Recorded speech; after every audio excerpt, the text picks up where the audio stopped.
നോക്കൂ നിങ്ങൾ, നബി സല്ലല്ലാഹു അലൈഹി വസല്ലമയുടെ പത്നിമാർ ഉമ്മഹാത്തുൽ മുഅ്മിനീൻ, ഏറ്റവും അധികം അള്ളാഹുവിനെ സൂക്ഷിച്ചിരുന്ന, ഏറ്റവും അധികം ചാരിത്ര ശുദ്ധി കാത്തു സൂക്ഷിച്ചിരുന്ന അവരോട് അള്ളാഹു സുബ്ഹാനഹു വ തആല പറയുകയാണ്, ഫലാ തഖ്ദഅന ബിൽ ഖൗൽ ഫയത്ബഅ അല്ലദീ ഫീ ഖൽബിഹി മറദുൻ വഖുൽന ഖൗലൻ മഅറൂഫ.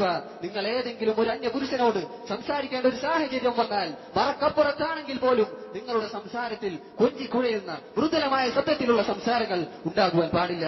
അങ്ങനെ നിങ്ങൾ സംസാരിച്ചാൽ കൽബിൽ രോഗമുള്ള പുരുഷന്മാരിൽ അത് അവർക്കൊരു പ്രതീക്ഷയേകുന്ന, പല തിന്മകളോടും ആഗ്രഹം തോന്നിപ്പിക്കുന്ന അവസ്ഥയിൽ അത് എത്തിച്ചേരും. സഹോദരിമാരെ, ഇതെല്ലാവർക്കും ബാധകമായിട്ടുള്ള നിയമമാണ്. അതുപോലെ തന്നെ അല്ലാഹു സുബ്ഹാനഹു വ തആല നബി സല്ലല്ലാഹു അലൈഹി വസല്ലമയോട് പറഞ്ഞു, യാ അയ്യുഹൻ നബി, ഏ നബിയെ, കുല്ലി അസ്വാജിക്, നീ നിന്റെ പത്നിമാരോട് പറയുക, വബനാതി, നിന്റെ പെൺമക്കളോട് പറയുക, വനിസാഇൽ മുഅ്മിനീൻ, മുഅ്മിനീങ്ങളുടെ പത്നിമാരോട് അഥവാ മുഅ്മിനാത്തുകളോട്, സത്യവിശ്വാസിനികളായ സ്ത്രീകളോട് പറയുക, യുദ്നീന അലൈഹിന്ന മിൻ ജലാബീബിഹിൻ, അവരുടെ ജിൽബാബുകൾ അവരുടെ തലക്ക് മുകളിലൂടെ, അവരുടെ മുഖം മറയുന്ന രീതിയിൽ അവരുടെ മാറിടത്തിലൂടെ താഴ്ത്തിയിടാൻ പറയുക.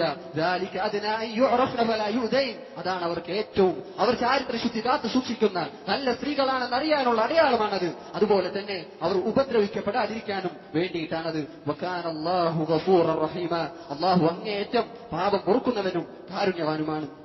അതേ സഹോദരിമാരെ, ഇനി ആർക്കെങ്കിലും ജിൽബാബി എന്ന വാക്കിന്റെ അർത്ഥം മുഖം മറക്കുന്നതല്ല എന്ന് നിങ്ങൾ മനസ്സിലാക്കുന്നുണ്ടെങ്കിൽ, അങ്ങനെയാണ് നിങ്ങൾക്ക് പഠിപ്പിക്കപ്പെട്ടിട്ടുള്ളത് എങ്കിൽ മനസ്സിലാക്കുക, ഖുർആനിനെയും ഹദീസിനെയും ഏറ്റവും നല്ല രീതിയിൽ മനസ്സിലാക്കിയിട്ടുള്ളത് ഏറ്റവും ഉത്തമ സമുദായമായ റസൂലിന്റെ സ്വഹാബികളാണ്. ഇനി സ്വഹാബികളിൽ ഖുർആനിനെ കുറിച്ച് ഏറ്റവും അറിവുള്ള, ഖുർആനിന്റെ തഫ്സീർ ഏറ്റവും നന്നായി അറിയുന്ന ഇബ്നു അബ്ബാസ് റളിയല്ലാഹു അൻഹുമ ഈ ആയത്തിനെ വിശദീകരിച്ചുകൊണ്ട് പറഞ്ഞു, അമറല്ലാഹു നിസാഅൽ മുഅ്മിനീൻ, അതാ മുഅ്മിനാത്തുകളായ സ്ത്രീകളോട്, സത്യവിശ്വാസിനികളോട് അല്ലാഹു സുബ്ഹാനഹു വ തആല കൽപ്പിച്ചു, ഇദാ ഖറജ്ന മിൻ ബുയൂതിഹിന്ന ഫീ ഹാജ, എന്തെങ്കിലും ഒരു ആവശ്യത്തിന് അവരുടെ വീട്ടിൽ നിന്ന് അവർ പുറത്തേക്ക് പോവുകയാണെങ്കിൽ, അയ്യുഗത്തി അന്ന വുജൂഹഹുന്ന മിൻ ഫൗഖി റൂസിഹിന്ന ബിൽ ജലാബീബ്, അവർ അവരുടെ മുഖം തലക്ക് മുകളിലൂടെ ജിൽബാബ് കൊണ്ട് മറക്കാൻ, കണ്ണ് കാണാൻ വേണ്ടി കണ്ണ് മാത്രം വെളിവാകാൻ ഒരു ഭാഗം മാത്രം വിട്ടൊഴിച്ച് ബാക്കിയുള്ളത് മറക്കാൻ ഇതാ അള്ളാഹു കൽപ്പിച്ചിരിക്കുന്നു.